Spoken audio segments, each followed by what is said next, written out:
भारत माता की, भारत माता की, भारत माता की। माझ्या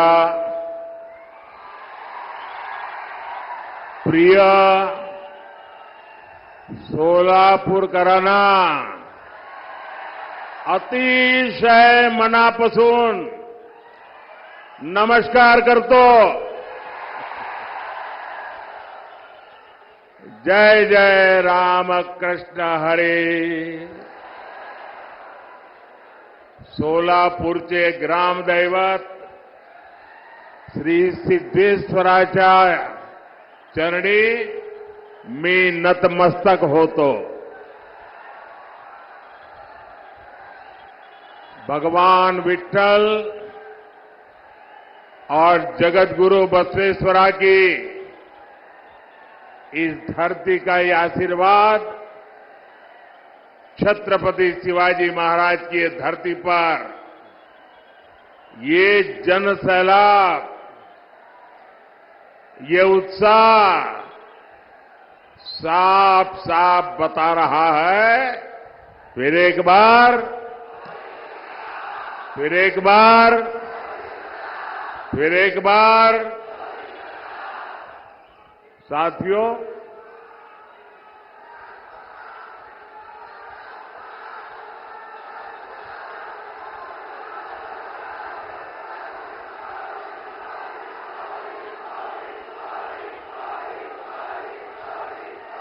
साथियों, ये सोलापुर का प्यार देखिए।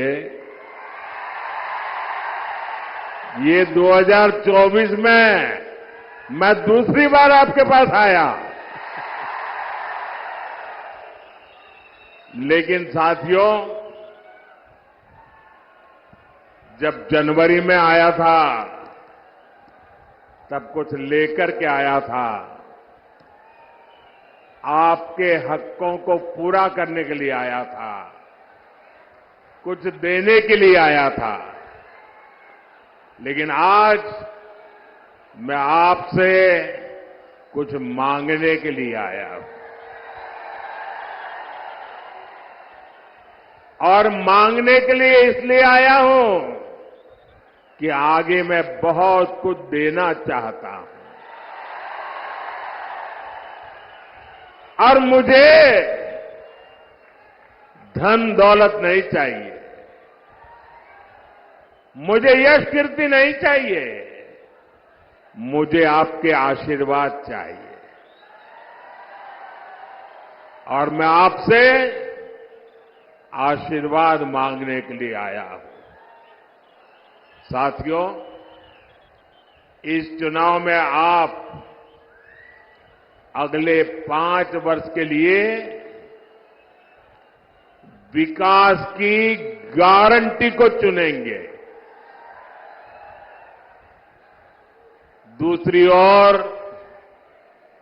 वो लोग हैं जिन्होंने 2014 से पहले देश को भ्रष्टाचार, आतंकवाद और कुशासन के गर्त में धकेल दिया था।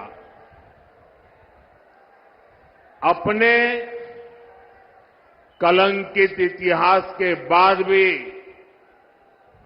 कांग्रेस फिर से देश की सत्ता हथियाने का सपना देख रही है। इन्हें अंदाजा ही नहीं कि पहले 2 चरण के चुनाव में ही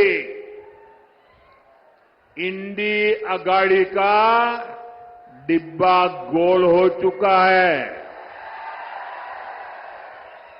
भाइयों बहनों, एक और आपका ये सेवक मोदी सर झुका करके आपके पास आता रहता है। आपने 10 साल तक मोदी को परखा है उसके एक एक कदम को देखा है, उसके एक एक शब्द को नापा है। आप मोदी को भली भांति जानते हैं। दूसरी ओर इंडी अगाड़ी में नेता के नाम पर महायुद्ध चल रहा है। अब मुझे बताइए भाई, इतना बड़ा देश जिसका नाम तय नहीं है, जिसका चेहरा पता नहीं है, क्या इतना बड़ा देश उनके हाथ में आप दे सकते हैं क्या? कोई गलती से भी दे सकता है क्या? भाइयों बहनों, ये लोग इन दिनों सत्ता हथियाने के लिए देश तो बंटवारे करते ही रहे हैं। अब एक नया फॉर्मूला लाए हैं। ये फॉर्मूला लाए हैं 5 साल में 5 पीएम, हर वर्ष 1 पीएम। वो जितना खजाना लूटना है लूटेगा, फिर दूसरे साल दूसरा पीएम, फिर वो लूट करेगा, तीसरे साल तीसरा पीएम, चौथे साल चौथा पीएम, 5वें साल 5वां पीएम। क्यों भाई? और यहां नकली शिवसेना वाले क्या कहते हैं मालूम है? ये नकली शिवसेना वाले तो कह रहे हैं कि उनके यहां तो पार्टी में पीएम पद के लिए ढेर सारे लोग हैं, और उनके एक बड़बोले नेता ने तो कह दिया हम 1 साल में 4 पीएम बनाए तो उसमें भी क्या जाता है। आप मुझे बताइए, 5 साल 5 पीएम जैसे फॉर्मूला से इतना बड़ा देश चल सकता है क्या? जरा मन से बताइए ना, मुझे पता चले। चल सकता है क्या? कभी भी उस दिशा में हम जा सकते हैं क्या? नहीं चल सकता ना। लेकिन उन्हें अब यही एक रास्ता बचा है सत्ता हथियाने का, क्योंकि उन्हें देश नहीं चलाना है, उन्हें आपके भविष्य की चिंता नहीं है, उन्हें तो मलाई खानी है, मलाई। भाइयों और बहनों, ये हमारा महाराष्ट्र सामाजिक न्याय की धरती है। इस धरती ने ज्योतिबा फुले, सावित्रीबाई फुले, बाबा साहब आंबेडकर के रूप में ऐसी महान संतानें दी हैं जिन्होंने समाज के सबसे कमजोर वर्गों को ताकत दी, प्रेरणा दी। आपने कांग्रेस के 60 साल का शासन भी देखा है, और आपने मोदी के 10 साल का सेवा काल भी देखा है। पिछले 10 वर्षों में सामाजिक न्याय के लिए जितना काम हुआ, उतना आजादी के बाद इसके पहले कभी नहीं हुआ था। भाइयों और बहनों, कांग्रेस ने अपने 60 वर्षों में जो उनको सत्ता भोगने का अवसर मिला था, एससी, एसटी, ओबीसी वर्ग के हर हक को रोकने का निरंतर प्रयास किया, और उसके पीछे उनकी फिलॉसफी थी। उनकी फिलॉसफी ये थी कि इनको ऐसे ही रहने दो ताकि वो हमारे आश्रित रहे, और जब चाहे तब हम उनसे जो वोट चाहिए वो लेते रहे। जानबूझ करके ऐसा किया। लेकिन मोदी का तो आपका दिल का नाता है, दिल का। और इसलिए 10 वर्षों में हमने सच्चे सामाजिक न्याय पर अभूतपूर्व बल दिया है। और मैंने एक बार कहा था सोलापुर में, मेरे यहां अहमदाबाद में जो मिल मजदूर थे उसमें हमारे पद्मशाली समाज के लोग बहुत थे। और कोई हफ्ता मेरे जीवन में ऐसा नहीं गया होगा कि मुझे किसी न किसी पद्मशाली परिवार ने भोजन न कराया हो। और एक प्रकार से मैं उनका नमक खा करके बड़ा हुआ हूं। और आज मैं जो गरीबों की सेवा कर रहा हूं ना, मैं उनका कर्ज चुका रहा हूं। हमने ओबीसी कमीशन को संवैधानिक दर्जा दिया। मेडिकल की परीक्षा में ओबीसी आरक्षण लागू किया। ये भाजपा है जिसने एससी एसटी के आरक्षण में, जो पॉलिटिकल आरक्षण होता है वो हर 10 साल में बढ़ाना होता है। पहले अटल जी की सरकार को मौका मिला था, उन्होंने 10 साल बढ़ाया। फिर मोदी को मौका मिला, हमने भी 10 साल बढ़ाया। हमने किसी का भी हक छीने बिना, न दलित का हक छीना, न आदिवासी का हक छीना, न ओबीसी का हक छीना, लेकिन सामाजिक न्याय के उत्तम व्यवहार को लेते हुए हमने जो सामान्य वर्ग के गरीब लोग हैं, उन सामान्य वर्ग के गरीब लोगों को न्याय देने के लिए 10% आरक्षण उनको भी दिया। और देश में कोई आग नहीं लगी, पुतले नहीं जले। इतना ही नहीं, इस देश के सभी दलित नेताओं ने उसका भरपूर जो स्वागत किया। हमारा सामाजिक न्याय का तरीका समाज में विभेद पैदा करने का नहीं है, समाज को जोड़ने का है। आज देखिए, मेडिकल की, इंजीनियरिंग की पढ़ाई में हमने एक बड़ा क्रांतिकारी निर्णय किया है।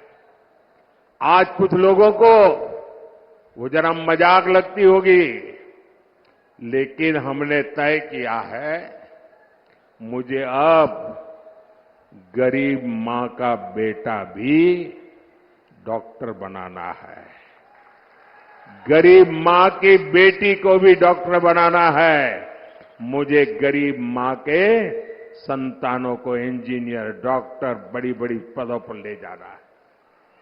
लेकिन क्या हर गरीब के नसीब में इंग्लिश मीडियम में पढ़ना संभव है क्या भाई? क्या हर बच्चा इंग्लिश मीडियम में पढ़ सकता है क्या? अगर वो मराठी मीडियम में पढ़ता है तो उसका गुनाह क्या है? ये ऐसे लोग सरकार चलाते थे। अगर आप मराठी मीडियम में पढ़ते हैं तो आपके लिए भविष्य के लिए ताले लगे जाते थे। मोदी ने सामाजिक न्याय के लिए कह दिया, अब डॉक्टर बनना है तो भी मराठी भाषा में बन सकते हो, इंजीनियर बनना है तो भी मराठी भाषा में बन कर सकते हो, अंग्रेजी नहीं आएगी तो भी आप देश चला सकते हो। भाइयों बहनों, ये मोदी का सपना है। साथियों, कांग्रेस कभी नहीं चाहती थी कि देश में दलित, आदिवासी और ओबीसी लीडरशिप देश का नेतृत्व करे।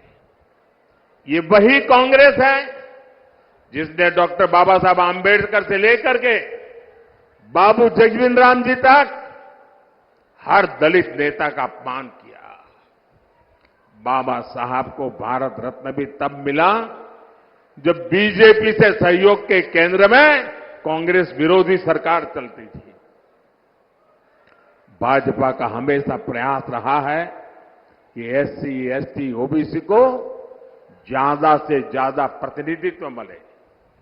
2014 में आपने प्रचंड बहुमत दिया तो एनडीए ने दलित के बेटे को देश का राष्ट्रपति बनाया। 2019 में जब आपने फिर से एक बार हमें प्रचंड जनादेश दिया तो हमने देश के इतिहास में पहली बार एक आदिवासी बेटी को भारत के राष्ट्रपति के रूप में आज प्रस्तावित किया। भाइयों बहनों, मुझे गर्व है, आजादी के बाद पहली बार हुआ है। आजादी के बाद पहली बार ये दशक ऐसा आया है कि आज विधायकों की संख्या देख लीजिए, सांसदों की संख्या देख लीजिए, पूरे देश में एमएलए हो, एमएलसी हो, एमपी हो, लोकसभा हो, राज्यसभा हो, एससी, एसटी, ओबीसी सबसे ज्यादा भाजपा के चुन करके आते हैं। आज केंद्रीय मंत्रिमंडल में 60%, 60% इन्हीं वर्गों से आए हुए लोग केंद्र के मंत्री हैं और देश को नई ऊंचाई पर ले जा रहे हैं। आज कांग्रेस और इंडी अगाड़ी वाले ओबीसी प्रतिनिधित्व के नाम पर झूठ फैला रहे हैं। असल में इन लोगों की खुद की सच्चाई देश के सामने आ गई है और इससे ये बौखलाए हुए हैं, परेशानी हो रही है। आपने देखा होगा पूरे चुनाव में कि इंडी अगाड़ी के जितने लोग हैं उनके भाषण का मुद्दा क्या है? देश का कोई मुद्दा है? सिर्फ और सिर्फ मोदी को रोज नई गाली देना। पूरी डिक्शनरी उन्होंने खोल के रख दी है। नई नई गालियां रोज निकालते रहते। अरे भाई कुछ देश के लिए तो बोलो। नहीं, उनके पास विजन नहीं जी।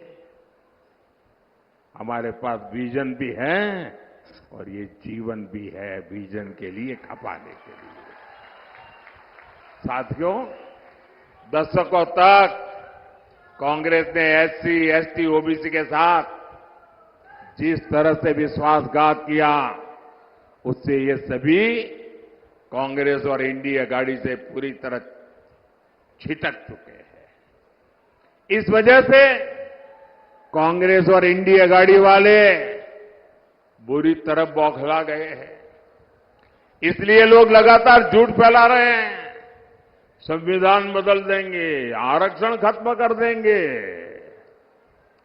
मैं पहले ही कह चुका हूं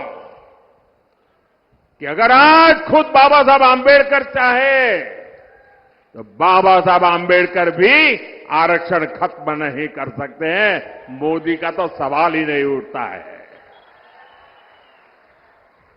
और अगर हमारी सरकार की नीयत उसमें कहीं पर भी खोट होती, मेरा 5 साल का रिकॉर्ड देख लीजिए, 5 साल में भी 2019 से 2024 आज भी मोदी के पास जितने वोट चाहिए है, लेकिन ये रास्ता हमें मंजूर नहीं है। सैकड़ों सालों के साथ जिनको अन्याय हुआ, हमारे पूर्वजों ने पाप किए होंगे, मेरे लिए ये प्रायश्चित का अवसर है और इसलिए आरक्षण को जितनी ताकत मैं दे सकता हूं, मैं देने के लिए कमिटेड हूं। मैं आज देश से अधिक सीटें इसलिए मांग रहा हूं ताकि कांग्रेस और इंडी गाड़ी के लोग, जब दलित उनके हाथ से निकल गए, आदिवासी उनके हाथ से निकल गए, ओबीसी उनके हाथ से निकल गए, ये बहुत बड़ी मात्रा में विजयी होकर के बीजेपी के साथ आते हैं, तब उन्होंने तय किया है और प्रयोग भी शुरू कर दिया है। एससी, एसटी, ओबीसी के आरक्षण में लूट मारने का, और वो माइनॉरिटी को देना चाहते हैं। भाइयों बहनों, मुझे इसलिए ताकत चाहिए कि मैं कांग्रेस के आपके खिलाफ जो षड्यंत्र है उसको देश में कहीं पर भी करने न दो। कर्नाटका में उन्होंने खेल खेला है। आरक्षण का बहुत बड़ा हिस्सा माइनॉरिटी को देने का खेल खेला है। ये मैं होने नहीं दूंगा, और इसलिए आपसे मैं आशीर्वाद मांगने आया हूं, मोदी को मजबूत करो। साथियों, कांग्रेस के 60 वर्षों के राज में देश में सबसे ज्यादा एससी, एसटी, ओबीसी परिवार ही, उन्हीं के सबसे ज्यादा हाल खराब रहे। आप अपने गांव में देख लीजिए, अगर गांव के बाहर झुपड़ी में रहना पड़ता है, कौन है? हमारे एससी समाज के लोग हैं।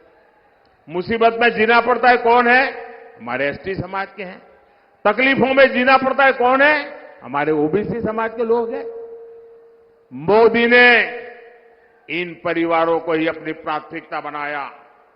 10 वर्षों में गरीब कल्याण की जितनी भी योजनाएं हमने बनाई, हमारी योजना सबके लिए है, बिना भेदभाव के हैं, समाज के हर वर्ग के लिए है। और स्वाभाविक है, जो लोग 50-60 साल से पिछड़े हुए थे, उनको उसका लाभ पहले मिल रहा है। और हम तो मानते हैं, इस देश की संपत्ति का पहला अधिकार उन लोगों का है जो पंक्ति में आखिर में बैठे हुए। महात्मा गांधी भी यही कहते थे। मुफ्त राशन हो, मुफ्त इलाज हो, पक्के घर हो, शौचालय हो, बिजली हो, गैस हो, पानी हो, ये सब कुछ सबसे ज्यादा वंचित समाज को जरूरत थी, और वंचित समाज की वो आकांक्षाएं आजादी के इतने सालों के बाद आपका सेवक मोदी पूरी कर रहा है। भाई, वहां वो सज्जन तस्वीर लेके आए हैं, मैंने तस्वीर देख लिया। बैठिए, पीछे आप लोगों को परेशान कर रहे हैं। आपका मैं बहुत आभारी हूं आपके प्यार के लिए, लेकिन औरों को परेशान मत करो भाई। एससी, एसटी, ओबीसी परिवारों को इन योजनाओं से जोड़ने के लिए हमारी सरकार घर घर पहुंची है, गांव गांव पहुंची है। साथियों, कांग्रेस ने 100 से ज्यादा देश के जिलों को ही पिछड़े घोषित करके उनको अपने हाल पर छोड़ दिया था। इन जिलों में सबसे ज्यादा एससी और एसटी परिवार के लोग रहते हैं। हमने उसको एक नया रूप दिया, नया मिशन लिया, और हमने उसको एस्पिरेशनल डिस्ट्रिक्ट बनाया, आकांक्षी जिला बनाया। और उसका मेरी ऑफिस से डेली मॉनिटरिंग होता है। परिणाम यह है कि गरीबों की भलाई के लिए की योजनाएं, एस्पिरेशनल डिस्ट्रिक्ट की योजनाएं, अब एस्पिरेशनल ब्लॉक की योजनाएं, डेली मॉनिटरिंग, हर चीज की जानकारी, उसका परिणाम यह है कि आज 10 साल के मोदी के कार्यकाल में इतने कम समय में देश में पहली बार 25 करोड़ गरीब गरीबी से बाहर निकले हैं भाइयों। और ज्यादातर इन्हीं जिलों से लोग हैं। और इसलिए मैं कहता हूं, जब नीयत सही होती है ना, तो नतीजे भी सही मिलते हैं।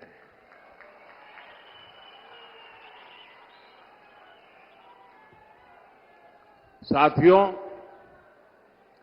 भाजपा का सामाजिक न्याय का एक और उदाहरण वाइब्रेंट विलेज प्रोग्राम भी है। अगर मोदी की नजर कांग्रेस की तरह सिर्फ वोट बैंक पर होती, तो सीमा के जो गांव है, जिनको ये लोग आखिरी गांव कहते थे, मैं उनको सबसे पहले कहता हूं गांव। दुनिया के किसी को देश को एंट्री होना है ना, सूरज की पहली किरण भी वहीं आती है जी। और सूरज डूबता है तो आखिरी किरण भी वहीं से वो आती है। गांव के लिए वाइब्रेंट विलेज प्रोग्राम क्यों चलता है? वहां तो वोटर ही नहीं है, इन्हें वोटर है। लेकिन मेरे लिए वोटर मायने बाद में रखता है, पहले वो मेरे देश का नागरिक है। मेरे देश का 140 करोड़ नागरिक में से एक है वो मेरी सीमा का प्रहरी है। अगर मोदी की नजर कांग्रेस की तरफ सिर्फ वोट बैंक पर होती तो 24,000 करोड़ रुपए की पीएम जनमन योजना बना करके आदिवासियों में भी जो सबसे पिछड़ी जनजातियां हैं उनके लिए अलग से योजना न बनाता और उनके कल्याण के लिए काम न करता। ये वोटर ज्यादा नहीं है, संख्या कम है, लेकिन मेरे देश के आखिरी व्यक्ति को भी मैं मजबूत बनाना चाहता हूं। हमने विश्वकर्मा योजना लाए, जिनके हाथों में सामर्थ्य है, जिनकी उंगलियों में सामर्थ्य है, ऐसे देश में लाखों लोग हैं। ऐसे मेरे विश्वकर्मा साथी एससी समाज में, एसटी समाज में, ज्यादातर ओबीसी समाज है। 60 साल में कांग्रेस ने कभी पूछा नहीं। मोदी ने पहली बार इन साथियों के लिए 13,000 करोड़ रुपए की पीएम विश्वकर्मा योजना बनाई है। भाइयों और बहनों, गरीब कल्याण की इन योजनाओं का सबसे अधिक लाभ एससी, एसटी, ओबीसी परिवार की हमारी माताओं बहनों को हुआ है। शौचालय के अभाव में, सैनिटरी पैड्स के अभाव में ज्यादातर हमारी बेटियां स्कूल छोड़ देती थी। अब मोदी ने यह समस्या दूर कर दी है। बिना गारंटी के मुद्रा लोन पाने वाले 50% से ज्यादा लाभार्थी एससी, एसटी, ओबीसी है। इनमें से 70% लोन हमारी माताओं बहनों को मिला है। ये जो हमारी खादी है ना, खादी स्वतंत्रता आंदोलन की निशानी है। और तो मैं तो कहता हूं, आजादी के पहले लोग कहते थे और आजादी के बाद क्या, तो मैं तो एक वाक्य में कहता हूं, पहले khadi for nation, now khadi for fashion. Congress ने तो उस खादी को भी बर्बाद कर दिया था। खादी के काम में भी बड़ी संख्या में हमारे यही समाज के लोग हैं जो अति वंचित लोग हैं। मोदी ने खादी को फिर से जीवंत कर दिया। साथियों, कांग्रेस ने तो बाबा साहब के संविधान को जम्मू कश्मीर में लागू नहीं होने दिया था। आर्टिकल 370 बनाकर कांग्रेस ने देश के संविधान का अपमान किया था। एनडीए सरकार ने, मोदी ने 370 हटाई तो सामाजिक न्याय का अधिकार जम्मू कश्मीर में हमारे जो लोग हैं उनको मिला। पहली बार उनको एससी, एसटी, ओबीसी और महिलाओं को वहां अधिकार मिला है, उनको आरक्षण मिला है। भाइयों बहनों, ये है सामाजिक न्याय का मोदी का ट्रैक रिकॉर्ड। इसलिए पूरी इंडिया आघाड़ी बौखलाई हुई है। साथियों, सामाजिक न्याय का एक और तरीका आधुनिक इंफ्रास्ट्रक्चर का निर्माण भी है।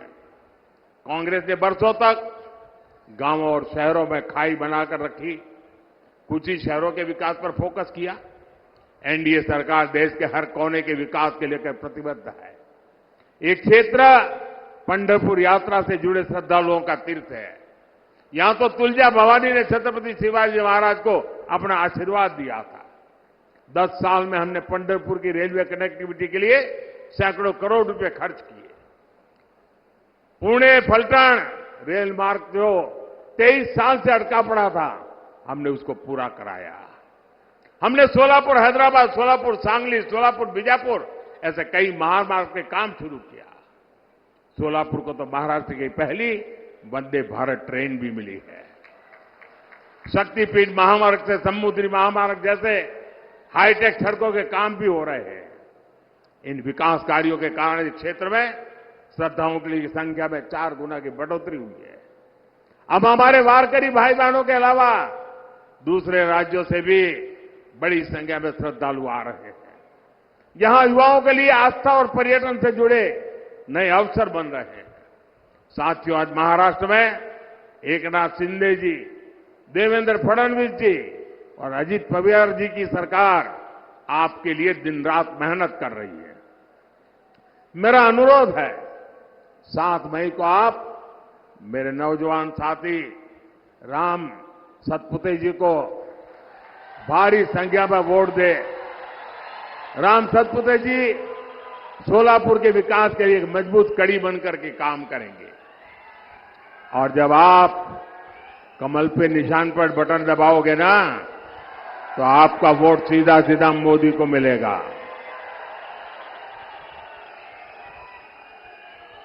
तो ज्यादा से ज्यादा मतदान कराओगे, हर पोलिंग बूथ जीतोगे, पुराने सारे रिकॉर्ड तोड़ोगे, जब मेरा एक और काम करोगे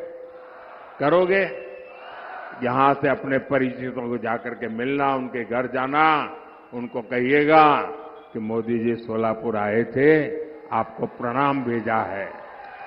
मेरे प्रणाम पहुंचा देंगे।